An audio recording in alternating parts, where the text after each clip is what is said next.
أعوذ بالله من الشيطان الرجيم. بسم الله الرحمن الرحيم. السلام عليكم ورحمة الله وبركاته. La paix et réconciliation jamakie ana musulu ana futakali konton tending al doho al ding al kumutanyo Mustafa Sawane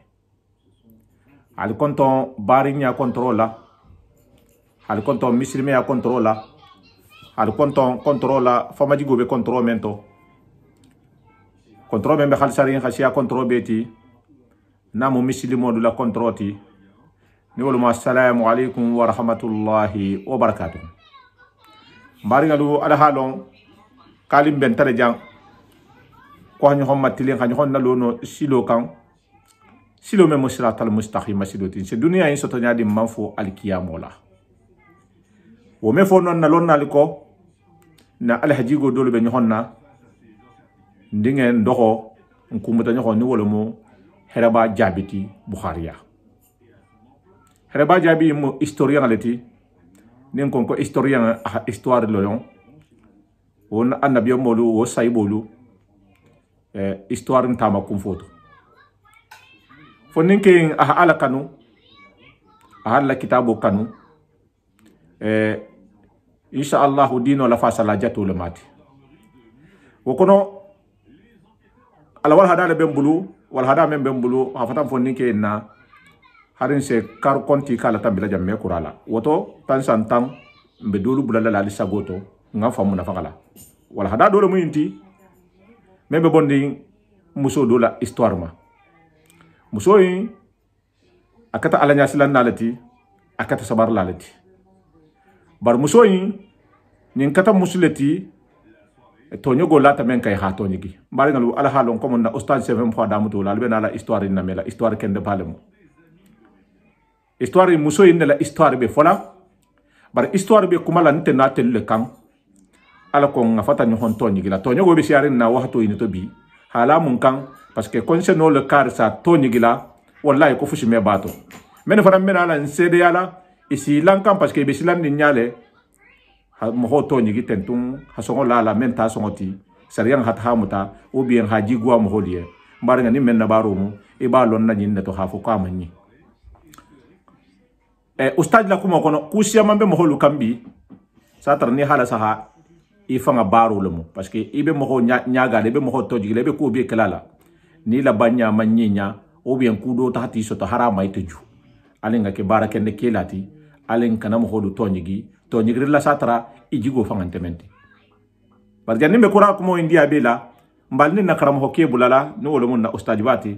herba jabi wallahi histoire lon nalamu ala wala halal bijang metula la bulala ali sagoto kana ala halame mba fala na fonni ke nyen wol mo herba jabiti bukhariya mba fala enko bismillah. Alhamdulillahi rabbil alamin,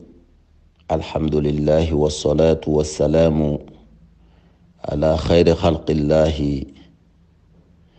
Muhammadin ibn Abdillah wa ala alihi wa sahbihi والذين اتبعوه بإحسان إلى يوم الدين. أما بعد ببارنولو إن شاء الله من لكم الخيسو من كمبي خيسال موينتي أي محمرين كندك أتوغو نبي وقتو إنتو تونيغو بتا سيادي musol be kelu to nyigela dingol be falu to nyigela kelu be musolu to nyigela kafu nyomal be nyohon to nyigela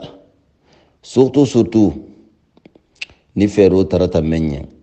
ni ha alaja mending mo honta taloka o ko bata siya bi kendeke foni atala hamen dema foni atala hamen dema bari alamun limani ya dilan ma alamun na muslimi ala sahalan bulla yo donc xisoni intena la commentaire siaman dam siala damutola alunga xiso yinname يحكى أنه كان في بني إسرائيل رجل يعمل بالقضاء وكانت زوجته جميلة وطيبة ومؤمنة وصابرة. نمفلة لي كو بني إسرائيل كدول ترمبجي البارو ترمو كيتلالتي ساتي منسكي بطلا كيتي وندي ناس لا تجي كين لبارو موتي iyo bari keme mu atala nyasila na balemu abe fem folien aba folien altala la kule kan o kola anala kila la bala kuka ame atawo kan fem dinye ay men fanan fola ay barakan wolila ali mani ay faran ato iyo mbake yime mu inti musuke nyimba babulu ala muso amandan kenya doromade muso memmo anga nele fan hasenu mo nyumale mo et puis mumino le fanamu ala mumi ya fanan bi khatiga lakan muso sabar lo le fanamu ala muso sabar lo de la bema mba keyin silen wa arada dhata yawmin an yusafira li ziyaratin aqaribihi فنادى أخاه وقال له سوف أترك لك العمل يقصد عمله كقاد وإنني أوصيك بالناس فإذا حكمت بينهم في شأن لهم فكن يا أخي عادلا تقيا ولا يغرنك الباطل وزيفه فتضيع حقوق الله أو المظلومين. فقال له أخوه أفعل إن شاء الله. فقال القاضي لأخيه إن هذه زوجتي أوصيك بها ثم سلم عليه وخرج في رحلته. ببارملو كيني مموينتي كيني من كتا كيتي لالاتي على الكتاب لا أنين كيلا بالا سنو لا نادون سابارو فنانكي ناموسو كتا musu ke nyimbati musu nyima bati mumino ti sabar lati ke yinne hawaya si deside minne tan hawaya si deside ka be taala asigi nyoko do ma felela aha adoho kili ni wolumu ana hakilin fa hakilin dohoti akwa doho yankomba konfelenti waya sila ko fayda kumbe baro kumbe na baro tule bulu nolu mo kiti lati parce que ni haji aha afa do hoyen a halon ka do ho fana mo mumino leti altala nya silan nalemo ba gito parce que isa mo doji abe même folien altala koto aba baro la barakan aba baro kekan barasa tara khalsun ta la baro to o mo khol khasiabi nyar mo hol nya koto mo nyima ba bar khalsun ta la baro to mba koto ni ngado ho mira asifaliti ana tafa do ho yanko mba ka felenti waya sila ka be baro tula adoho bulla bara ko adoho ye kumbi ikawandila menna mo holu la koto iyo kuniha kiti men la mo holu tema ni ha kito men la ila kolu to c'est-à-dire ni kiti wundin la iyen kito ki hake tilingoto iyo iha la tilingola de anin atala nyasilang ikana kito la kuba kibari muinti ikana kito la kuba ko ni ma diala ka hakam men dilima non ta dalta men dilima wole abe wole kuntulima ki hakito la tilingo anin atala nyasilangala ki kana so mume kukurungo ko hi marsa iyo iha altala hakula boy non te toni gintelo ki hawul fana hakula boy ki kana son wala de ahla lili kan ineta khafo akaf adohoye kabra kan fa dohoye adoho kan ko ntata ko problem ntato koni altala sonta ki janna angan ne nyamen internet ko mbake lawo nyale mba koto nyin nata nafo adogoyen kumba kum musu fele inti kum fele waya sila kumba karfalila ihi hakilo to ako aha musota aha dantege adogoyen na fata ko ha muso dantege adogoyen ante ko ni be godo ta la sa ha karfa mo la wonte de bala bari khafa enten don kumba ko musu fele tilo ma isi hakilo to ako je inshallah kul wala donc hakilo so to dafa kabirin ke hoke ke bota atata ala wayasita وما كاد الجمل الذي يركب عليه القاضي يختفي عن الأنظار حتى جاء الأخ إلى زوجة أخيه التقية المؤمنة وأخذ يراودها عن نفسها ويحدثها عن جمالها ويغريها بالمال تارة وبالذهب أخرى والزوجة الصالحة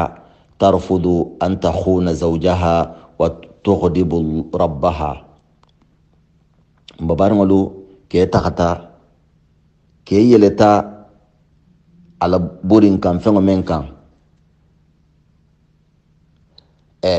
على بوري فنو من تونين مهولو نياكوتو aman tunen fango few adoho nyi ana hakilin fa hakilin wani ngitilin amusu yala direct akitilin musu yala direct iyo musu altala nya silan nani musu mumino nyi atakata hata kidan tege musu yan direct hatula musu la nyininna nyinindo tannin fulo bela ikalba kalma nyamendi abe kuma dima lukan hafo musu yan abe muso matoka muso ki gani nyamendi muso lo nya ebendi nyamendi muso nyimfango c'est-à-dire tula muso matola abe godi balu kan ha proposer muso yen abe sano kan ha proposer muso yen ba fere tigolo ma fanante bare muso nyima ariban ha to ma fay ako kanta ke ton kanta ke jamfala kanta bulala altala dimin koto muso hawo city king فجلس الأخ يفكر ماذا يفعل قبل أن يفتدح أمره عند أخيه وعند الناس أنه خائن للأمانة فدبر لها مكيدة فقام في الناس وصح فيهم إن زوجة القاضي خائنة وإنه تبتح متلبسة مع عشق لها وجاء بشهود زور ودفع لهم بعض الذهب ليشتري شهادتهم مبا منا تناكي فايدا كي ينغا مسو يمانيني خا كو مو مبيكي اما مسو ما سوتونو faida nati sigi fi mira ko janni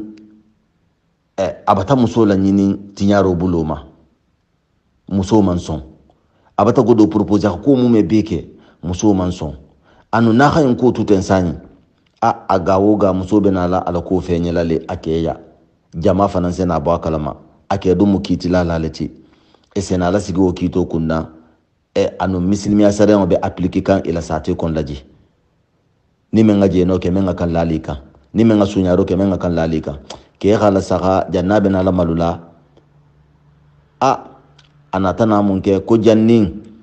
ala ko be tagla fenyila mogoliya khana fata ta fananyen ko ki do ko bata la ido guruja ikhala nante ya men la to bata guruja anatana kumbengo city atata musuimma nolu mani mogoti kumben kende city ama kumbengo keta munti atakata mogol le sara godi bala khagodo bumba di mogol manin sano khana fo liyen kabena li la bola jamato ko khafo jamaayen ko ka tata musuim memunti ko fayda ka khayin nala kamarongo mutale ko donko ki fananga boko khawo sedeya ani mogoy nu bentawto fayda anata na woleke abota jamato akuleta baze wolungo atele tarambe kitila gulo kan kabraha ofo jamaa nyamendi jamaa mu mebela kafrungo tulo be lorun wala aga mo menu sara wul fanan natanana wul ko yo ko to nyala mo ko ngajele ko fanan tartato le fayda kito la lota butugo khatugo muslimi ani ni sedo tata hannani barngolu asatara sariyango bati muta atedun na sedo lu agasiya akonti gasiya tellement que ahagodi ba proposer olia donc sariyango datana muso muta akankoto muso men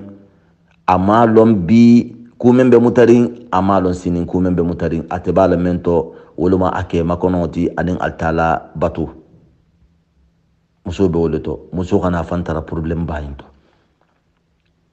wa shahadatu zur min akbar al kaba'ir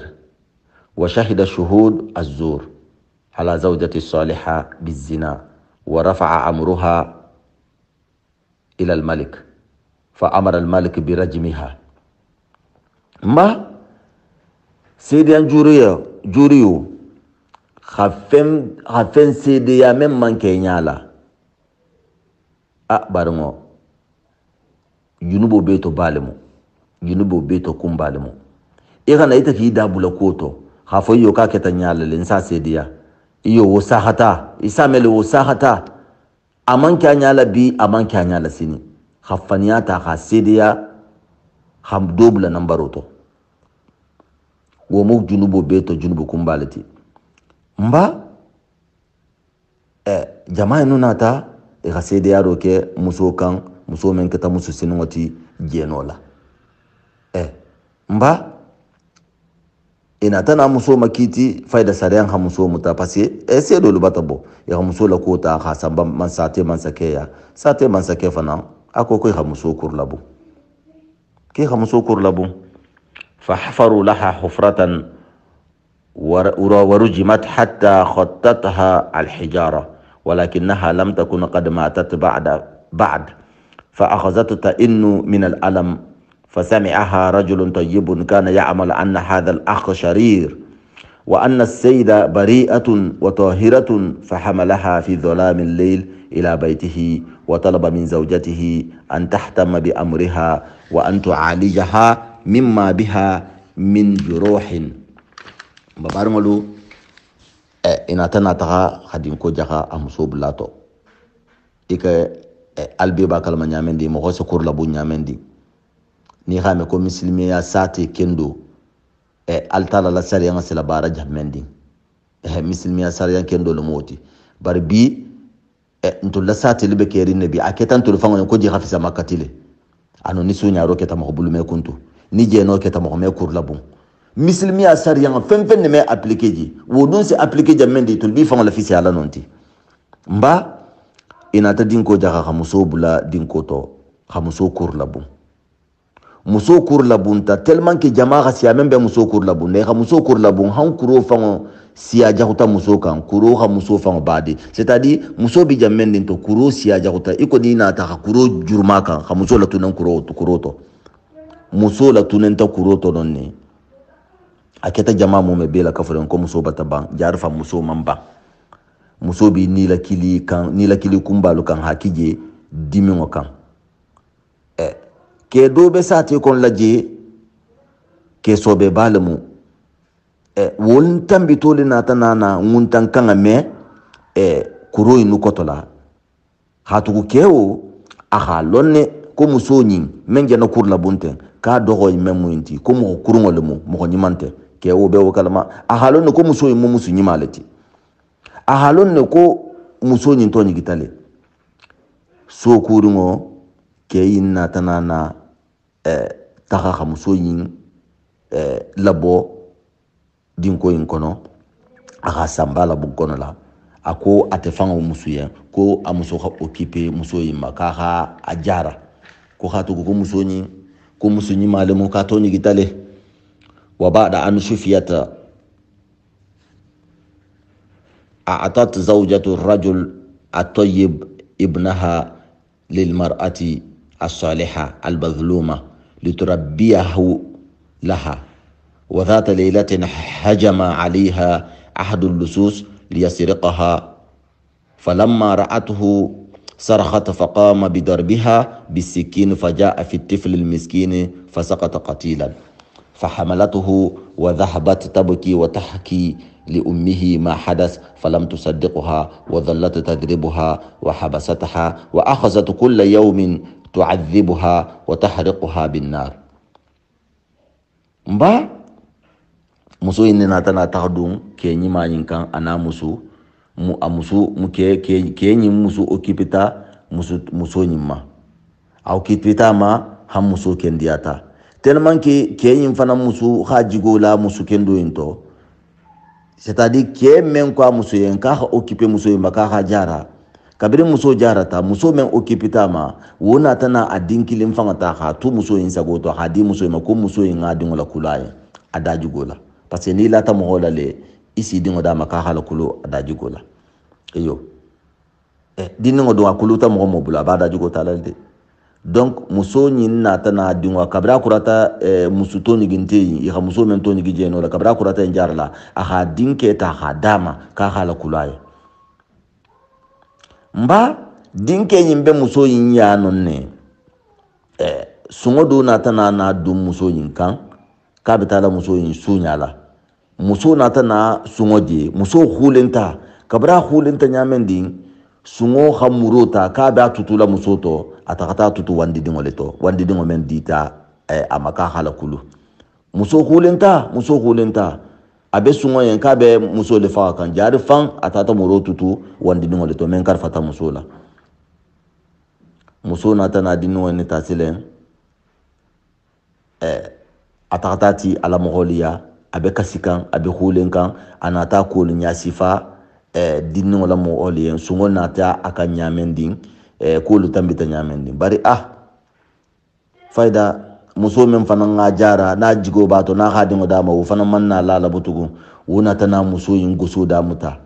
altala jomba ya muso guso da muta hamuso gosi hamuso ferme bun kono la dingrato amedo muro ke jamendin sahu abe muso kan haja hankata abe muso kan hajanita la walakin ar-rajul salih atlaqa sarahaha wa qala laha ukhruji ya amat Allah min hadhihi al-qarya la'alla Allah an yunjiki wa ataha ba'du darahim wa asna'a sayriha شاهدت المرأة المظلومة رجلا مصلوبا على جذع شجرة فسألت عن قصته مباكينين من مسولا بو دينكو ينكون هاغادا مسوما amuso kipitama amuso fananga din ke dama ka halo kulu handi no fakata sungolo bulu kewo hambi ajigo be muso to pasa ha muso in lonne hambi ajigo bato ay lar muso la limani ala bon amuso be muso in kan ha jahan katabari ke jigo bato le ke na tana mun ke na tana muso labula ako muso en kumba ko be menkela mbata godo indima nyinke sila fando ti hasate yimbula to mado altala si ikisi mogolu masiboma e khata hasate kutala bo sate en kono few alko mo kanni malonja muso inna tana bo sate en kono aksilo muta ataktaye muso takato silo to atakta ke do tara ganganding sitiring yirjola eko chrétien lo voilà eko nsa misalo fo nyamen din wato be chrétien lo ko sena isa ki ha gangane voilà altala mamenji bon ngangandi nya sifawo khala jang ha bulu do yin siti janna itata ke yin tara gangandi yirjola muso yin tambito da tawleje muso na tana nyinin karoke ko mundunga ke yin sijan ala mundunga bla la hal sifainto faqila laha innahu qatala bi tariqin khata rajulan wa kana alayhi an yadfa diyatahu ila ahlihi wa lam yakun ma'ahu fa kana al-hukm bisalbihi hatta al-maut fa a'tatuhum ad-darahim allati ma'aha fa khallaw sabilahu fa shakara laha ar-rajulu sani'aha ودعا لها وأخذ يحتطب ويبيع الحطب ويأتيها بين الحين والآخر بطعامها وكانت قد بنت عشة صغيرة وأخذت تتعبد إلى ربها وأصبح الناس يأتونها لتدعو لهم فإذا جاءها مريض دعت الله له فيشفى بإذن الله واشتهرت هذه المرأة بالصلاح وأن دعاءها مستجاب. مبا إن أتافو مسوين كينيا بكي من نغانغان دينتين كو كيني كو مغولي فغتاين بولا أمال ولاما مغولي فغتا بولا أمال ولاما donc ahakam mogo ahakan diyato bola ahakam mogo parce que ne mogo fakati bulema la ulama saraho bele di hakam min dila ala mogoluma komba ko saraho men moti aman wole bo aman wole fen sotono habo wol khatu ay gangandin jang ha fakatu mamenna godin ni ngombe muso bule ha sila fanda godin ni ngomenna muso fana godo ta ahadi mogo bulla ko hakiya bula wole keta kiya bula saboti keyin nata na barka ba musoyen ha barka ba musoyen handon din tamenti keyin nata na munke parce que musoyin anata na sabati sate wole kolla keyin tuta tala wulo le kona hatula loho nyini na hata haga ga moholla hatula na la dom fonti musoyen yo wato do la hatula na dom fonti musoyen silen anata na bugun ningo dole lo dingrato no ataransa la atala batolu kenonne ataransa ko mu mebela ka furon kenonne ham mo holna tana muso yimalon ko ko ni mo so beleti ikon sa fo nyamendi voilà ikon sa fo nyamendi nabi lungo into ko mo so bel mu de mo kendol mu de donc ina ta fo ko hon ni mo kendol ti de ala mo kende ya alonta nyaadi ni na ta jangarto menti muso yinkam ni muso yin duwa ta nyamen ni jangarto yin isaje le jangarto ken diata muso na ta na mallon sa te kon la ko mo honni ma balemu ko ala duwa se jabi wa shahada Allah wa sha Allah an yamrida shaqiq zawjiha الظالم الذي اتهمها ورجمها مرضا شديدا كما أصيبت المرأة التي اتهمها بقتل ولدها وكذلك السارق الذي قتل الطفل أصيب أيضا بالمرض وقيل لهم اذهبوا إلى العابدة المستجابة الدعاء لتدعو لكم جميعا وكان زوجها قد عاد من سفره فسأل عنها فقيل له إنها رجمت ودفنت بما فعلت من إثم فحمد القاضي ربه على حاله با منا تناكي بيغا مسوما لون ساتي كون لا كو مسوي مو مخني مالتي كالا دوا سجابي دونك منا تناكي ولا خاتو تونيغو مبارما الله اكبر الونغا تونيغو ايبي مو توني غلا لو مندي ولونغا ديالي لا لكو iba to nyigila lumending iba to nyigila femmenkan ni godo ko lemu ni memmo ay diali la lolungo ite be godo suto la lolungo i hajo be jar la lolungo bari fanan ngi sigi janni la sayate ma i khafana wala saka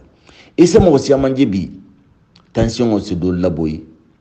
jangar jago se la do lukan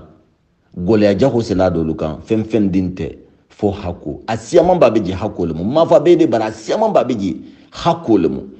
asatarete jana mo men tonyigi ibato ku gol ngala mo men kan i hajo bata jara bi me tenyina bari hala mo men kan wo menyina i hala mo men kan wonta nyina la mba munna tanake muso nyinke na hakilin fa hakilun akar fata menna men nga fani abata hatege halala he ha kurla bun jangar fitino na talawle ka jangar fitino la taka iyo wo mukilinti afula nyoko fanan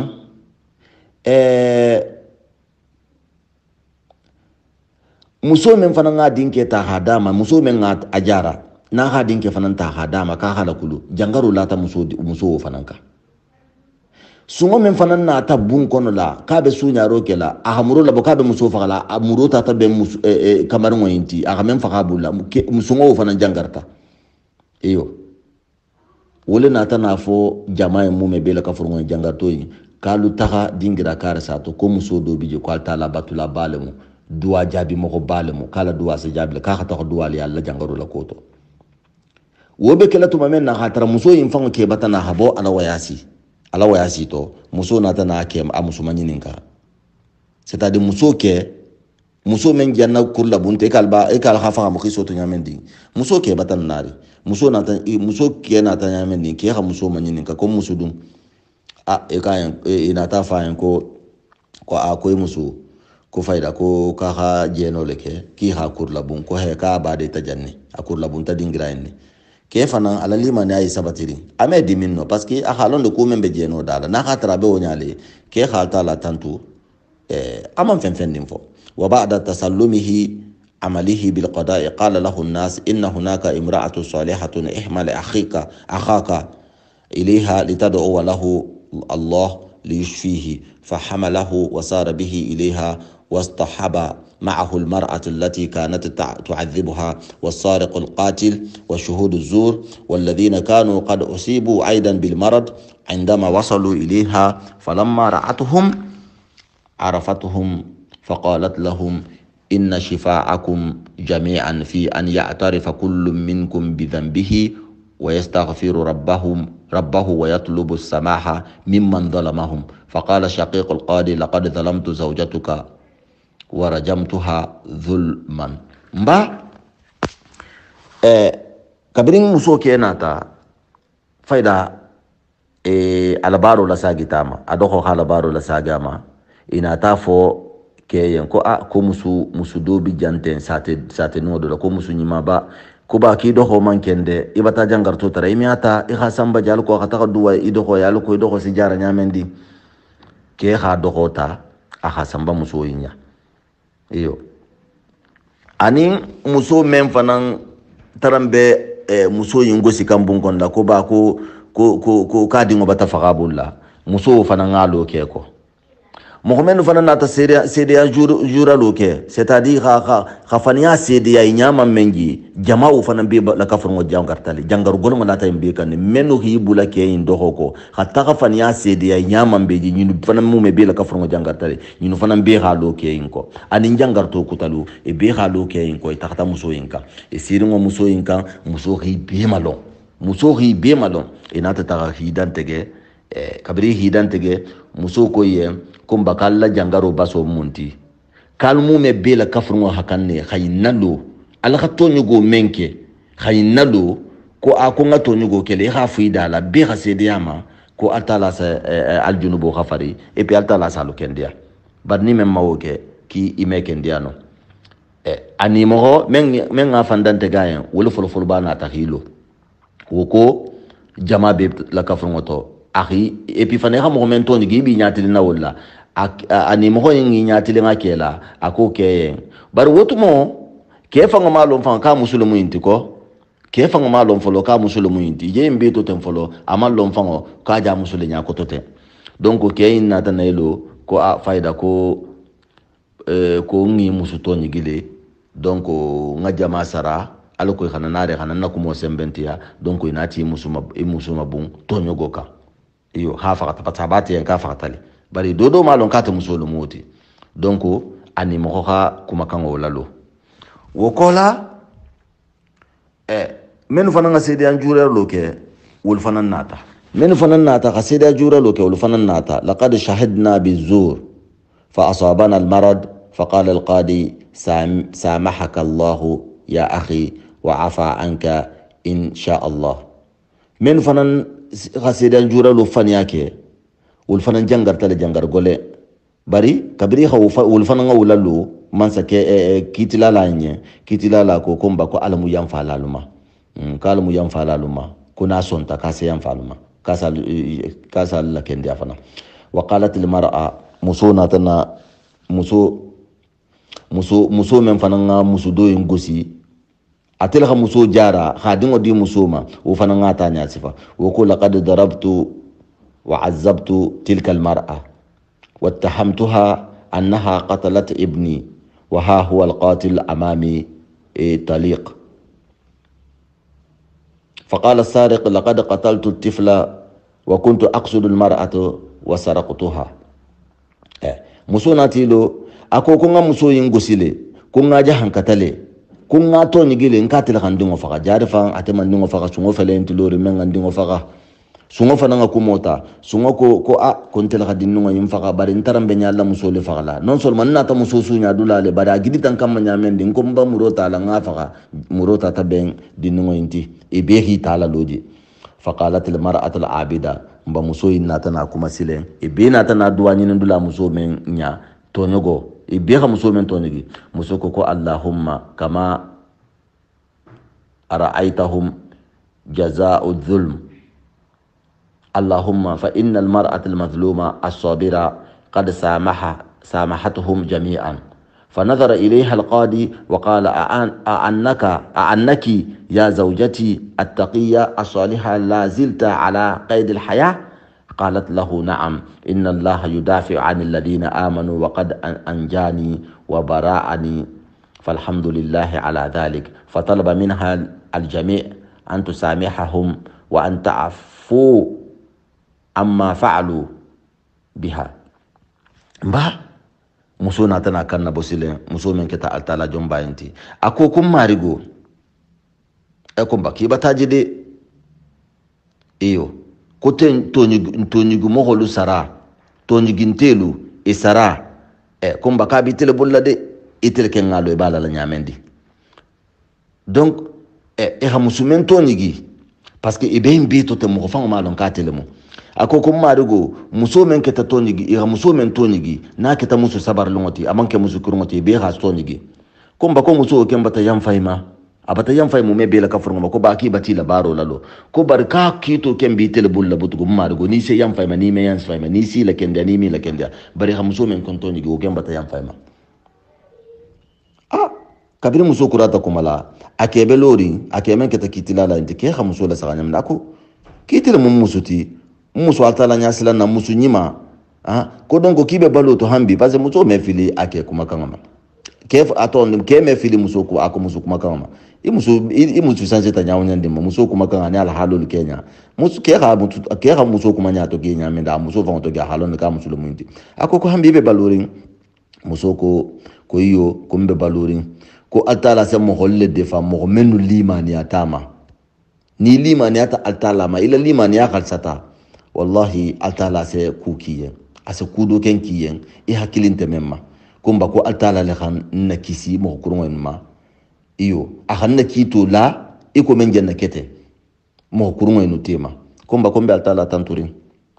mata altala tantu nyimma anatana musoyin akena tana nyini ndiro ke musoyin mbulu ko muso ga atondi ko muso ga yamfa mo inu mo me bela ka furngoma ka ga yamfa ma ki ga men kala ka ga yamfa ma fasamahatuhum jami'an wa akhadhu yabkuna wa yastaghfiruna Allah mo inu anake muso na tana yamfa mo inu mo me bela ka furngoma mo inu mo me bela ka furngona tana kasukato ya ga altala tara da mutajunubu kafarola wa shafahumullahu bifadli istighfarihim atala na tana imume bela kafrongo kendia nya kunkilim mano be nya koto no hibe kendia hasabo ke ila junubu khafaru tarati atalama wa taubatahum ani wa taubatihim ani ila tubo sabola thumma bidu'a al mar'ati salihati lahum wa qala anim musuha du'a khair lunga men fadan kiyen atala na tana du'a umume bela kafrongo muta ha keyen jangaro jar lanti ani e junubu khafar lanti babar ngolo na khiso lo mointi khiso e mem mointi wallahi hakilo sen to da fale hatugo nyanna khisa men nya sifaten mbumbale be kerimbe mbumbale be kerin na wakati ento iyo isa muso do jile sani akera asungutu matu nya ahananari ni moholu nonte kefa ngotata nonte mokuta wakata hidante muso hibang akumbe ngota hasiki asiti musoma atala dorombe muso bolawto parce que na hasiti et puis ramol fana nyini surtout no keta faire to goti ko ngala me isoto nyamendi e hala musola barngo muso fona atala hadema fona atala muso dema wo bumbal be kerimbe iyo donc almun de mala almun na tahala to nyogo manyinde barngo to nyogo manyinde iyo alse jangar fitino je mo siaman kambi asiamamba mafo abi asiamamba ni hile histoire la saga ihile histoire la saga isatra kuba biji iyo donc alunga na tahato nyogola kumen manke nyala inte kumen kalama barngo ikanna wo sedia ikanna wo sede ikanni dabula woto iyo dalso men be dili tema wobi ti hajo jar latil kilini bari je kuja ho men kela wonya wobi na lila sila ku men ma wo sembo habu donc inshallah nto ko mo si ala mba fala jama mu me be la ka furan ko assalamu alaikum wa rahmatullahi wa barakatuh